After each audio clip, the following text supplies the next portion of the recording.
Muito obrigada, Rosane. Eu vou passar a palavra para o Marco Antônio, representante do MP, que não usará PowerPoint. Não fará PowerPoint, sem PowerPoint. Boa noite a todos e a todas. Eu vou tentar ser breve. Eu tinha planejado abordar aspectos da ADI, mas isso já foi mais do que abordado pelas palestras que me antecederam, e vou tentar abordar aqui apenas alguns aspectos que talvez não tenham sido verificados. E um dos pontos é tentar, de alguma forma, fazer um exercício sobre o que é essa lei, né, 13.465. E eu acho que uma boa visão do que é a lei é, na verdade, a própria contradição que nós temos no conceito, né, de lei. Porque lei, via de regra, né, a gente conhece lá no início das aulas de direito, é uma norma geral e abstrata. E aí você se depara com esse artigo aqui, 40, no artigo 40, inciso A, parágrafo 3º, inciso 2 da lei, que aplica-se o disposto nessa lei às áreas urbanas e rurais, aos municípios de Manaus e Rio Preto da Eva, para fins de regularização fundiária, com ocupações consolidadas até 22 de dezembro de 2016. Sendo que até esse dispositivo foi um dos dispositivos da emenda de redação, né, que foi feito lá em cima da perna lá do senador, que ele colocou esse dispositivo e que não tinha sido apreciado na Câmara. Então, esse dispositivo, ele espelha essa lei, efetivamente. Por mais que a gente tente debater, ela é fruto, né, de uma estrutura que a gente tem dificuldades em superar, né? É um exemplo aí quase que didático, né, daquele ogro, né, filantrópico lá, do Otávio Paz, em que você tem esse capitalismo de laços, esse capitalismo que transforma o público em privado, né, sendo aí elevado à potência máxima. Ou seja, por que essa lei caminhou tão rápido? Porque se conjugou, né, interesses rurais e interesses urbanos dentro do mesmo pacote. E aí ficou invencível. Ou seja, como que eu vou, né, conseguir barrar interesses econômicos que se comungaram e promoveram um instrumento normativo? Não há a mínima possibilidade, né, da sociedade se opor a isso. Acaba, né, sendo a única forma que nós conseguimos, essa mobilização que foi muito positiva da sociedade, né, da sociedade civil e, obviamente, dessa tentativa de promover o judiciário, que, com todas as limitações, com todas as críticas, acaba sendo...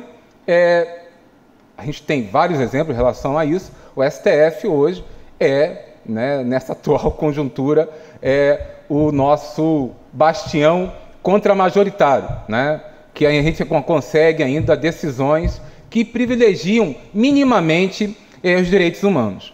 Então, nesse caso, eu vou me ater aqui a um esboço rápido da lei.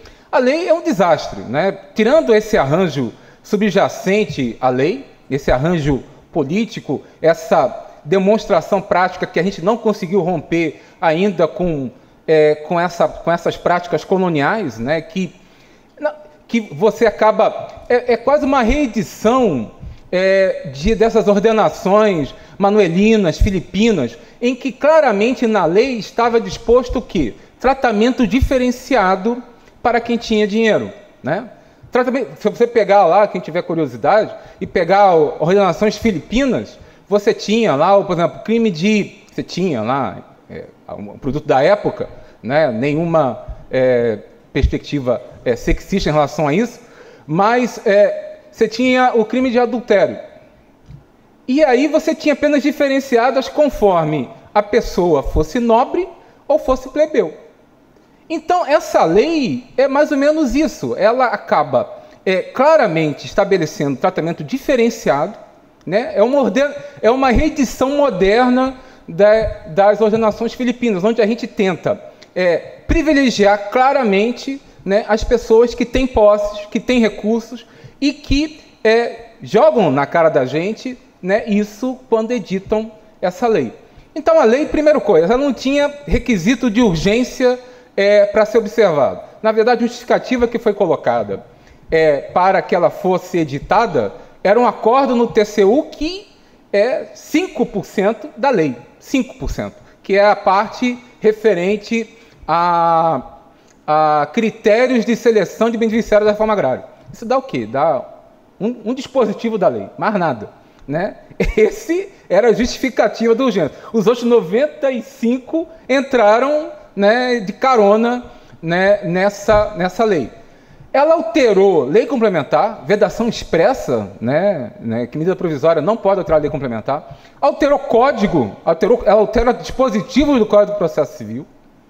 Então, realmente, ela pegou a Constituição, pisou, e várias vezes, na verdade, acho que as perversidades, né, elas são múltiplas, efetivamente, né?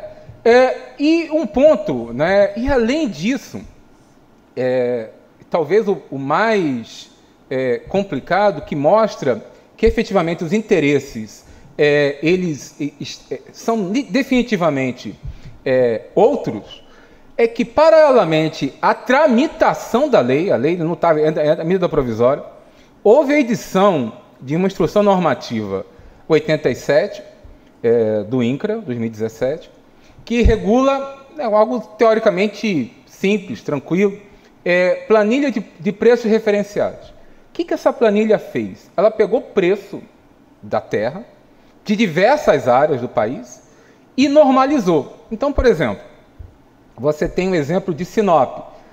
O hectare, valor máximo, era em torno de R$28 mil hectare. Aí você tem um valor mínimo, que era algo em torno de R$2.800, R$2.500.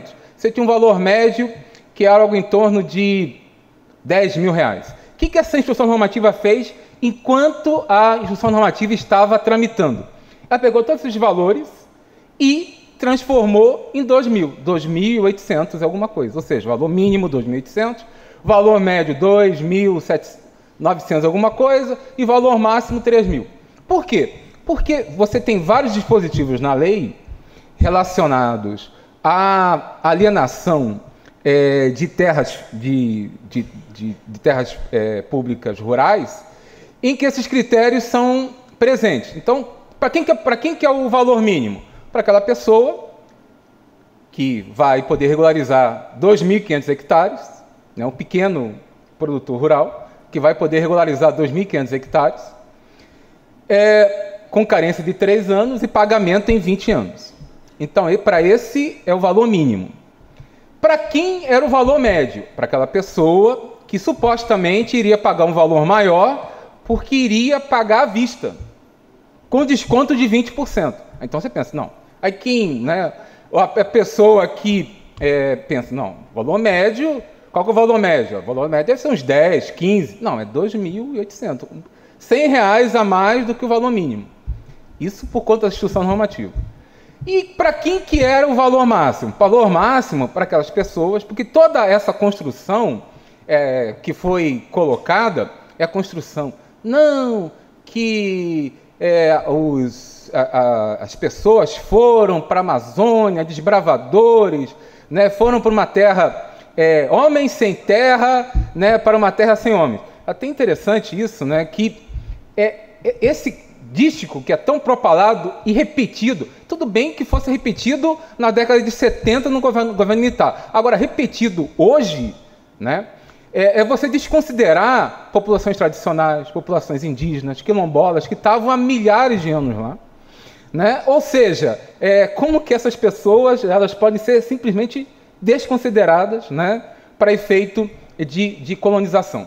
Mas, de qualquer forma, era essa a justificativa.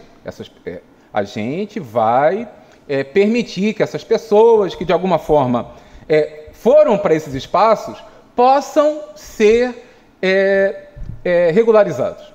Mas e as pessoas que foram em 2009, 2010, 2011, 2012, 2013, né? Até 3 anos atrás, até 2014. Por que essas pessoas têm que ser beneficiadas com 2.500 hectares? Aí, para essas pessoas, supostamente, tinha, né, Não, essa pessoa vai ser regularizada, mas ela vai pagar o valor máximo. Qual que é o valor máximo? R$200 mais do que o valor mínimo. Então, essa transferência é óbvio, né, de maciça ao patrimônio privado, vai provocar consequências nefastas. E a gente já está vendo, né? A violência no campo, ela aumentou, né? Inegável, né? Inegavelmente, você tem muito mais mortes esse ano do que no ano passado, já nesse movimento de busca de regularização. Até ONGs, que supostamente elas atuam mais junto né, elas têm uma visão de que muito mais interessante sentar junto do produtor rural, mesmo que ele seja desmatador, a gente tenta lá sentar, conversar com ele. Mesmo essas ONGs que atuam mais próximo, elas falaram que isso é um desastre. Por quê? Porque qual que é o trabalho delas hoje? O trabalho delas hoje é pegar essa pessoa que desmatou a Amazônia e falar o seguinte: não, com o que você já desmatou, você vai conseguir viver, você vai conseguir criar, fazer a tua criação, você vai conseguir uma renda significativa a partir do momento que consiga colocar você no mercado lícito. Só que hoje, esse cara vai falar para ele, fala assim: doutor, você está de brincadeira comigo, né? Por quê? Porque esse hectare que quando eu desmatei lá atrás, eu paguei R$100, hoje ele vale 3.000. O que eu vou fazer agora? Eu vou desmatar outro e outro, que consequentemente daqui a 5 anos, quando vier a regularização 2, porque essa aqui na verdade é regularização 2 a missão, né? A primeira foi a 11.952, essa é a segunda. E a partir do momento que se coloca em marcos, os marcos eles existem justamente para serem alterados. Isso é óbvio, sempre foi assim. Né? No meio de uma medida provisória, de um jabuti, vai mudar o marco. Né? Então, a lógica é essa, as pessoas sabem disso. Então, isso vai provocar esse movimento, né? Em busca de novos espaços. Agora, esses novos espaços são terras sem homens? Não são terras sem homens. São terras onde as pessoas ocupam, né? Populações tradicionais, quilombolas, povos indígenas. E que essas pessoas vão sofrer? Obviamente, a violência. Né? Eu me lembro que, quando eu estive na Amazônia, eu fiquei na Amazônia um tempo, 2006 até 2008, em Altamira, e eu me lembro que, durante o julgamento da irmã Dorothy, tinha lá um cara que tinha uma profissão, né? Limpa-terra, que era o Bida. Então eu falei, mas o que é o limpa-terra? É o cara que é o pistoleiro que vai limpar a terra. Então, essas pessoas que vão ser usadas agora, né? Vai ser a profissão, não tem aquelas profissões em alta, né? A gente vai colocar profissões em alta a partir de agora. Limpa a terra, porque vai ser a pessoa que vai ser usada justamente para poder colocar em prática, né, a lei 13.465. Então, só para encerrar aqui a minha fala, só para apontar um ponto aqui que foi colocado na DI, que acho que é importante, que essa lei, ao lado desses interesses que foram privilegiados, ela manifestamente contrariou talvez o princípio basilar das cidades, que é essa construção coletiva, esse planejamento coletivo, a participação popular na construção das normas que vão afetar diretamente os cidadãos locais. Então, isso foi simplesmente tratorado, né, pelo Congresso Nacional. Então, efetivamente, essa lei, né, esperamos, né, que essa mobilização continue, porque é fundamental, né, que audiências públicas, que muito provavelmente ocorrerão por ocasião do exame da ADI no STF, contem com a participação intensa da sociedade, justamente nesse processo de convencimento do STF. É fundamental que essa mobilização ela não se perca, né, que ela continue, né, um trabalho ou com amigos, ou com audiências, né,